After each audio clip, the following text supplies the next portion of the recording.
Oui, ça fait presque 2 mois que j'ai rien sorti sur la chaîne. Mais c'est pas de ma faute. Laissez-moi vous expliquer les amis. Bon déjà comme vous aurez pu le voir, il y a eu du changement. Changement capillaire hein, déjà vous pouvez voir. Voilà maintenant je suis blond. Ouais on dirait un plat de spaghettis mais je suis mais sinon dans l'ensemble tout va bien. Non plus sérieusement les gars, avant de continuer avec la suite de la vidéo, j'aimerais vous parler de 2 petites choses. Ce sera pas long alors ne skippez pas, voilà c'est super important pour tous ceux qui regardent cette vidéo. En fait si vous voulez j'ai trouvé un travail en plus de YouTube. Et étant donné que c'était loin de chez moi, c'était compliqué pour moi de tourner des vidéos, de faire le montage etc. Bref alors d'aujourd'hui je trouve une solution pour pouvoir tourner, ne vous inquiétez pas. Maintenant je vais faire au mieux pour que vous ayez des vidéos. Je sais, je l'ai déjà dit auparavant, mais là il faut que j'essaye de tenir un rythme, c'est compliqué, mais je vais y arriver, vous inquiétez pas. Et deuxième petite chose les amis, comme vous aurez pu le voir aujourd'hui, on se retrouve dans une vidéo, mais c'est pas une vidéo comme d'habitude. Aujourd'hui je vais faire un petit thread d'horreur. Donc certes, ça change d'habitude, mais maintenant il va falloir s'habituer à ça, parce que certes les vidéos 24 heures, les défis bouffe, etc., ça vous plaît, et c'est vachement cool à faire, mais à un moment donné j'ai aussi un petit peu envie moi de mon côté de changer de contenu on va dire. Donc à partir d'aujourd'hui ce que je vais faire, c'est que je vais essayer de vous montrer que même si je fais pas des vidéos 24 heures, les vidéos peuvent être ultra kiffantes, et je vais faire en sorte que vous regardiez pas mes vidéos uniquement pour le contenu mais aussi pour moi, et je vais vous montrer les gars qu'en faisant comme ça on peut avoir une communauté qui va être incroyable et que peu importe ce que je ferai sur ma chaîne YouTube ça vous plaira. Bref ceci dit voilà, maintenant que les 2 points sont faits et que maintenant je vous ai expliqué que je voulais faire ce que j'aime sur YouTube et non pas que des 24 heures et des défis bouffe, passons à la suite de la vidéo. Changement d'ambiance, hop, c'est parti. Donc aujourd'hui les amis, comme vous aurez pu le comprendre, nous allons faire un thread d'horreur, et dans cette vidéo thread d'horreur, je vais vous raconter 2 histoires. Avant de vous raconter la première histoire, n'hésitez pas à liker la vidéo, vous lâchez un maximum de pouces bleus, vous vous abonnez à la chaîne et vous activez la petite cloche de notification, c'est important les amis. Et donc voilà, maintenant que c'est fait, on peut débuter avec la première histoire.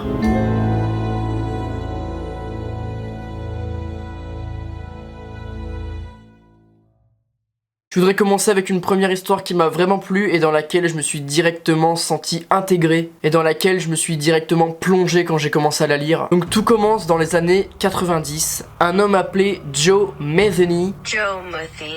On l'appellera Joe. Bref, cet homme est considéré en tant que serial killer aux États-Unis de par ses nombreux meurtres commis durant plus de 20 ans. Donc de 1976 à 1996. Quand on y réfléchit au final on se rend compte que c'est pas si loin. C'est un peu flippant vraiment. Au total, Joe il avouera avoir commis 13 meurtres sur des prostituées et sur des sans-abri. À l'origine, il voulait simplement retrouver sa femme et son fils qui étaient portés disparus à ce moment-là. Donc il se décide de se rendre sous un pont où sa femme, en fait, habituellement, elle consomme de la drogue. Quand il va se rendre sous le pont, il trouvera ni sa femme ni son fils. Il trouvera seulement de pauvres sans-abri qui, eux, de leur côté, ne consommaient pas non plus des trucs très légaux. Donc foudrage, Joe, il va les tuer à coups de hache. Voilà, sans pression, Joe, il va prendre la hache, il va les défoncer à coups de hache. Franchement, Joe, il déconne pas, il y a pas de demi-mesure avec lui, faut pas l'emmerder les gars. Donc d'après la presse américaine, Joe il aurait aussi tué un pêcheur qui était sur les lieux à ce moment-là. Un pêcheur du coup qui aurait été témoin, et par la suite il aurait jeté les 3 cadavres dans un fleuve qui serait présent à côté. Quelques temps plus tard du coup Joe il se fait arrêter pour les différents meurtres qu'il a commis, mais au moment de son jugement, en fait si vous voulez, Joe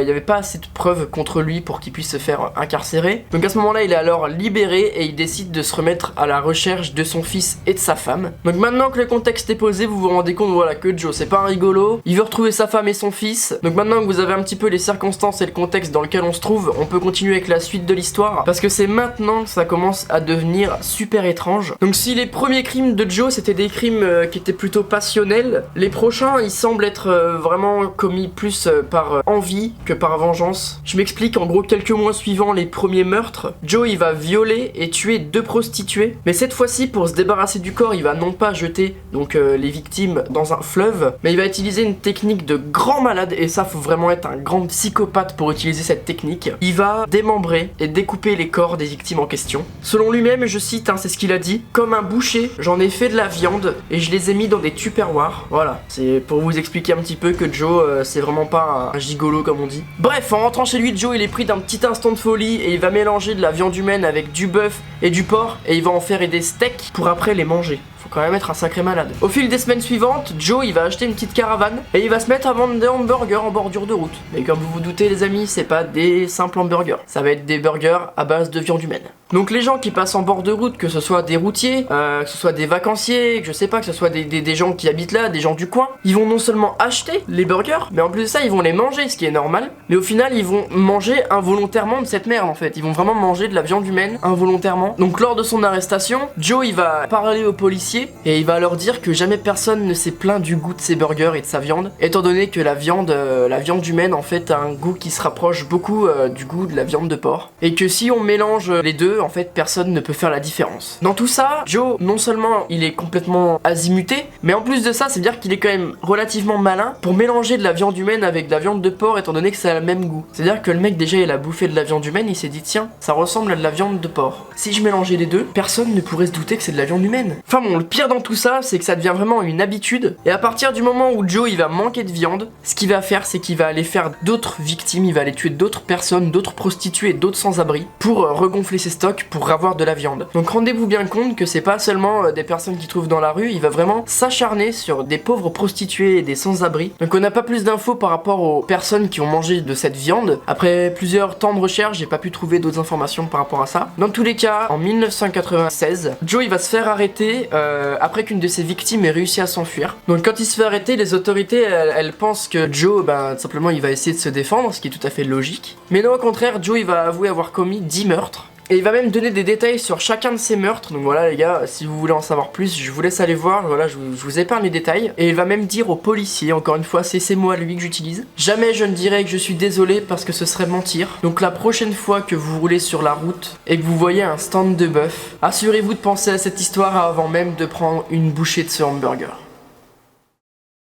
Je suis d'accord avec vous, c'est super creepy. Au final, Joe il va se faire condamner à la peine de mort avant que ce soit changé en une double condamnation à perpétuité. Enfin bref, le mec il est complètement cuit. Le 5 août 2017, les gardiens de la prison où Joe était retenu, ils vont finalement le retrouver mort dans sa cellule. Et c'est ici que l'histoire des hamburgers à la viande humaine se termine. Je suis d'accord avec vous, ça fait froid dans le dos. Je tourne la vidéo, il fait nuit dehors. C'est vraiment une ambiance qui est vraiment pesante. Même si nous on habite en France et qu'il n'y a pas autant de personnes complètement folles dans leur tête en France. Et même si pour ma part j'habite dans un petit coin paumé, un petit coin reculé de la France, les prochaines fois où j'irai manger dans une petite boutique où c'est des hamburgers faits maison, donc je parle pas des chaînes de fast food comme McDo, etc., etc. La prochaine fois où je vais manger des burgers faits maison, je penserai à cette histoire, même si c'est un peu de la paranoïa, j'y penserai. Donc voilà, c'est tout pour la première histoire. N'hésitez pas à me dire ce que vous en avez pensé dans les commentaires. Franchement, cette histoire les gars, elle m'a vraiment mindfuck. Les gens en fait, ils se sont fait tuer, mais ils se sont retrouvés dans des hamburgers. Enfin bref, c'est totalement un truc de ouf en fait. Et l'histoire m'a vraiment plu. Je me suis vraiment plongé dedans et j'espère que ce sera le cas aussi pour vous. Enfin bon, comme je vous ai dit, il y a une deuxième histoire encore. Donc c'est parti, je vous la raconte de suite.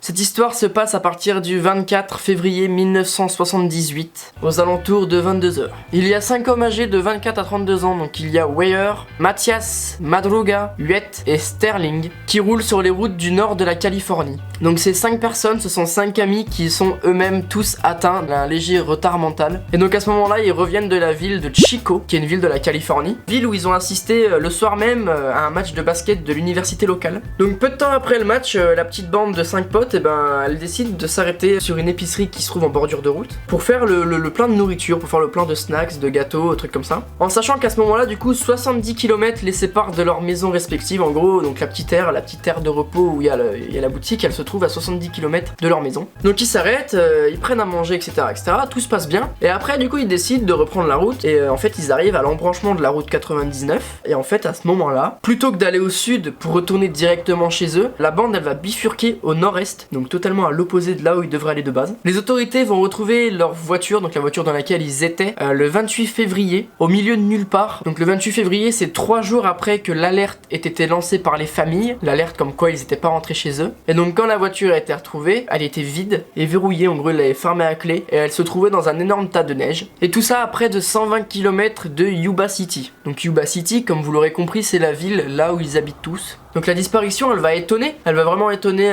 que ce soit déjà les proches, les gens qui les connaissent dans la ville, parce que ça reste quand même un village où tout le monde se connaît plus ou moins. Et donc du coup ça va étonner parce que les gens ils savent que ces 5 hommes en fait c'est pas des mauvaises personnes au final, et qu'ils savent que c'est pas le genre de personnes à partir ou à fuguer en plein milieu de la nuit. Les familles elles vont jurer devant les autorités comme quoi les 5 hommes du coup ils connaissent personne à cet endroit là, et qui sont pas du tout du genre comme je vous ai dit à organiser un road trip plein milieu de la nuit, surtout en hiver quoi. Donc quand la police locale elle va retrouver le véhicule, ils vont constater constaté simplement que la nourriture qu'ils avaient achetée au préalable, donc un petit peu avant dans la fameuse épicerie en bordure de route, la nourriture a été emportée en fait, mais surtout que les clés de la voiture, elles ont été emportées. Le réservoir il se trouve aux 3/4 vide, donc il reste quand même un petit peu d'essence. Le moteur démarre, la voiture est fonctionnelle, ce qui veut bel et bien dire que la voiture du coup a été abandonnée, sinon ils en seraient pas là et qu'ils seraient restés dans la voiture et tout serait rentré dans l'ordre probablement. Et ce qui est le plus étrange encore au final, c'est que la voiture qui a été retrouvée en plein milieu de nulle part, elle présente aucune trace. Il y a aucune trace, je sais pas, on aurait pu croire que c'est peut-être un accident ou quoi que ce soit. Mais la voiture elle présente aucune trace, comme si le conducteur de la voiture il avait pris le temps, vous savez, de se garer quoi et de pas abîmer la voiture au final. Autour des lieux, faut savoir qu'il n'y a rien d'autre à part une forêt, une immense forêt, il y a rien d'autre. La forêt est remplie de neige, on se trouve en hiver à ce moment-là. Et donc les jours suivants, une battue va être organisée pour retrouver justement ces 5 hommes. Mais malheureusement la battue elle va rien donner. Les résultats seront négatifs, ils trouveront rien du tout. Et c'est donc ici que le mystère de Yuba prend forme. Parce qu'en général, quand une battue est organisée, il y a pas mal de gens mobilisés et généralement on retrouve, même si ce n'est pas les personnes, on retrouve quand même certaines preuves qui font que on peut avancer dans l'histoire. En l'occurrence là on n'a rien retrouvé si ce n'est la voiture. Bref, du coup plusieurs mois après, en juin 1978, il y a un groupe de motards qui va retrouver une caravane en plein milieu de la forêt. Donc ils vont faire appel aux autorités etc. Et une fois que les autorités seront sur place, ils vont retrouver du coup le corps du premier homme, donc le corps de Weyer. Corps qui par ailleurs sera recouvert de couverture de la tête aux pieds. Mais par contre, Weyer ne porte pas de chaussures. Il n'a pas de chaussures aux pieds. Et on se rend compte du coup que ses pieds sont recouverts d'engelures. Donc pour ceux qui savent pas ce que c'est des engelures, en gros c'est vraiment quand les pieds ils sont beaucoup trop froids et que en gros la peau commence vraiment à être très abîmée et ça peut même faire des cloques à cause du froid. Enfin bref, je vous passe les détails, c'est assez dégueu. Dans la foulée, les policiers ils vont retrouver le corps donc de Madruga et de Sterling, les deux autres hommes. Ils vont retrouver le corps à 7 km du campement. Donc pour le moment sur 5 hommes on a déjà retrouvé le corps de 3. On estime, enfin on imagine en tout cas que les deux hommes, donc Sterling et Madruga, sont décédés d'épuisement. Et dans cette zone aussi on va retrouver donc les restes d'un 4e homme, les restes de 8. Donc pour le moment voilà, on a le corps de 4 hommes sur 5. On ne sait toujours pas comment ils sont morts et ce qui s'est passé. Rien n'a de sens parce que la caravane dans laquelle Weyer a été retrouvée, elle se trouve à plus de 30 km de là où la voiture a été abandonnée. En sachant qu'on est en pleine nuit d'hiver, qui fait vraiment nuit noire, qui fait super froid et qu'on est en pleine forêt. Quand la police va inspecter la caravane dans laquelle le corps de Weyer a été retrouvé, c'est là que ça va prendre une tournure tout à fait incompréhensible. À en juger par la barbe de Weyer, il aurait passé entre, accrochez-vous bien, hein, entre 8 et 13 semaines dans la caravane. 8 et 13 semaines, je sais pas si vous vous rendez compte de combien de temps ça fait. Ça fait un peu plus de 2 mois en gros, ça fait 2 à 3 mois. Et il aurait perdu entre 35 et 45 kilos sur les 90 qu'il pesait à la base. Dans la caravane, on va retrouver aussi un brûleur de propane, donc en gros c'est un brûleur qui aurait permis de réchauffer un petit peu la caravane. Donc on aurait pu imaginer que Weyer l'utilise pour se réchauffer, mais pas du tout, il n'y a aucune trace d'utilisation. Et donc vous allez vous dire, mais c'est quand même assez étrange, il n'y a pas eu un seul témoin, personne ne les a vus. Et si justement, le 24 février, quand l'événement s'est produit, quand ils ont disparu, en gros si vous voulez, il y a un homme, Joe Jones, qui a 55 ans, et qui se trouve en gros à quelques mètres de la route, il est là en voiture, il fait un petit repérage pour une future randonnée. Sauf que malheureusement, c'est impossible d'en savoir plus, et c'est impossible d'avoir des mots de cet homme, parce qu'en fait, il a fait une crise cardiaque à ce moment-là. Concours de circonstances ou pas, je ne sais pas. L'homme fait une crise cardiaque, et donc il a vu ces hommes, mais impossible d'en savoir plus, étant donné qu'il est décédé lui aussi. Donc alors d'aujourd'hui ça fait 40 ans, du coup on est en 2021 et c'était en 1978, ouais, donc ça fait 40 ans à peu près. Il y a encore 2 mystères qui persistent. Mathias, le corps de Mathias, le dernier homme qu'on n'a pas retrouvé. Où se trouve-t-il, ou tout du moins où se trouve son corps? Quelle folie a pu pousser du coup ces 5 hommes à se rendre ici à cet endroit précis? Donc il y a plusieurs petites hypothèses qui ont pu être émises par les internautes. Donc la première, ce serait la plus probable, enfin en tout cas à mes yeux je pense, ce serait qu'en gros ces 5 hommes aient pris des mauvaises décisions de par leurs problèmes mentaux. Donc ils auraient pris des mauvaises décisions, ce qui les aurait menés directement droit vers la mort. Ça c'est la première hypothèse. Et sinon il y a une autre hypothèse, donc ce serait qu'en gros ces 5 hommes, donc comme ils ont été voir un match de basket avant de partir, c'est qu'en gros au match de basket ils aient vu quelque chose qu'il fallait pas qu'ils voient et ils ont voulu fuir ce problème, enfin cette chose, on sait pas vraiment ce que c'est, ce qui aurait pu expliquer pourquoi ils sont pas partis chez eux. Enfin bon, du coup 40 ans après, le mystère reste toujours inexplicable. Si vous avez des hypothèses, n'hésitez pas à me les dire dans les commentaires, je les lirai avec grand plaisir. Enfin, en tout cas c'est pareil, cette histoire elle me met une grande baffe dans la tronche. Il fait nuit et donc j'ai peur, donc je vais rallumer mes petites lumières blanches. Et voilà, du coup ce fut les 2 histoires que j'avais à vous raconter, les 2 premières histoires en tout cas. Peut-être qu'il y en aura d'autres si le concept vous plaît, n'hésitez pas à me dire dans les commentaires ce que vous en avez pensé les amis. Comme je vous ai dit, maintenant sur la chaîne je fais vraiment ce qui me plaît et je pense qu'il y aura pas mal de vidéos thread d'horreur si ça vous plaît, parce qu'en tout cas moi ça me plaît beaucoup. J'adore raconter des petites histoires comme ça, donc si ça vous a plu, maximum de likes les amis, vous vous abonnez, vous commentez la vidéo et vous n'hésitez pas surtout à la partager, c'est super important. Et puis sur ce, moi je vous dis à très bientôt et comme vous le savez maintenant, faites attention quand vous allez déguster un burger maintenant. Allez, prenez soin de vous.